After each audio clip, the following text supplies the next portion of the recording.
Brother LeBron says, I'd like to know the details how Bitcoin tends to be haram according to a point of view, despite the fact that cryptocurrency might probably be accepted as a legal tender and a medium of exchange.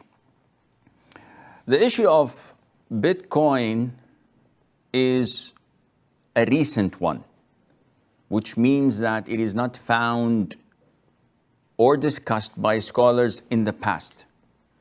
And unfortunately, with such new events evolving, some of them are, to some, crystal clear, and some, to others, may require the collaboration of scholars, economists, and people involved in such issues to deliberate and to come up with a conclusion.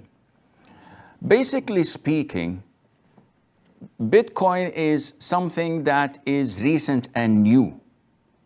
And there are a lot of serious concerns when it comes to dealing with it.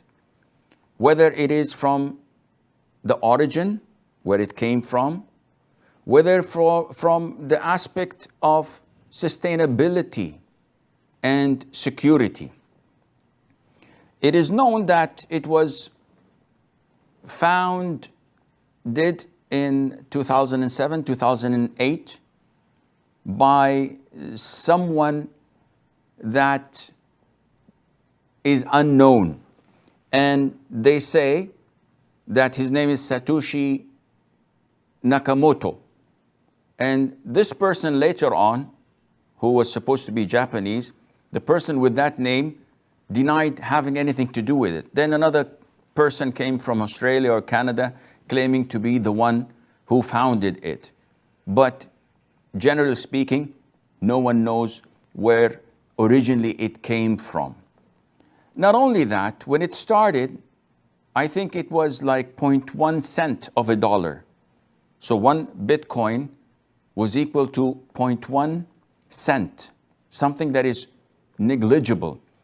In a couple of years, it jumped to $35. As of today, if I'm not mistaken, one Bitcoin that was 0.1 cent now is equivalent to $11,000 plus. This is ridiculous. What is this?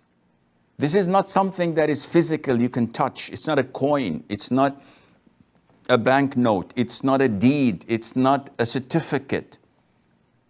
It is something that is virtual. It all is dependent on the peer-to-peer, the blockchain, and the logarithms that govern it, which is known to only a handful of people who control it and who are anonymous, and no one knows who they are. You cannot complain about it. You cannot pretend that there is justice or injustice. There's no one to talk to. So it is as if you're throwing your money in a vacuum, not knowing whether it will increase or decrease. But most people don't care, because all what they're looking for is quick profit and gain. You remember the pyramid schemes and the networking schemes that have been in the past and still ongoing today, selling you a commodity that costs in the market a single euro. They sell it to you for 200 euros, claiming that there is only 5,000 pieces in the world of it. And then after you pay that huge amount of money, you qualify to market it to others, and you will get a percentage whenever someone enlists in the same Ponzi scheme. It is all bogus. It is all a hoax, and they consume people's money through that. Man by nature likes quick profit. If someone with a long beard comes to me and says, Sheikh, give me money and I invest it for you, and I'll give you revenue that is beyond imagination, and you will sustain a happy life, I will trust him. Not because of his beard, but because of the gain and the quick profit that I may make out of it. Bitcoin is something like this. And there are, I think, a lot of similar virtual currencies. They're virtual. You cannot touch them. And Ethereum and so many, 60, some may make them up to 100. And they are on the rise. And it's not logical, the fluctuation of the price. Now, is it a currency or a commodity? This is something we still have to look into, because it is not a currency. It's not backed by people.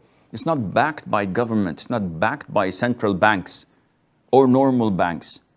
So you cannot say it's a currency because no one deals with it except a handful of people. Country-wise, only I think Germany, Japan, maybe Austria allow it because there is benefit to them from it. Taxations, monitoring, etc. And the biggest loophole in it, that the price goes way up and it can also come way down. So it's like a bubble waiting to be inflated. And this is what will happen soon. Now, we all know that there is only a limit for the Bitcoins. That is 21 million of it. And once they reach the 21 million, what will happen?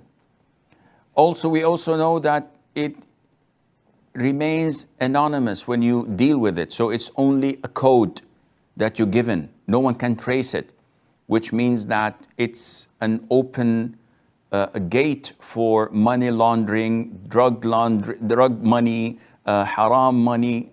You can just put it there and no one can trace you. And this is, subhanAllah, probably why all hackers, when they do cyber crimes and they demand a ransom, the ransom has to be paid in Bitcoin. So the Pirate of the Caribbean's, the Disney movie that was hacked, and they demanded ransom for it in Bitcoin. Also, any cyber attack, any virus attack or threat can threaten your wealth and can take this currency, so-called currency, down to the ground. So there is a lot of ambiguity. If I have dollars and you have euros, we would like to exchange. This is permissible in Islam with one condition, and that is that it has to be hand to hand. It has to be physical. I cannot say, okay, I accept this transaction, I'll give you the money after half an hour. This is haram. The transaction is void. It has to be simultaneous, give and take. In virtual currencies, you don't have this. The transfer is not simultaneous, and you don't have anything physical to hold on to. So this kind of ambiguity makes Bitcoin haram, in my opinion. And Muslims should not get involved in such dubious transactions simply to make a quick buck, to make a quick profit. This is not an Islamic concept. And one of the reasons of a lot of transactions being prohibited in Islam is the concept of gharar, ambiguity, that there might be some sort of deceit or ambiguity in knowing the end result of this transaction. Allah Azza wa Jal knows best.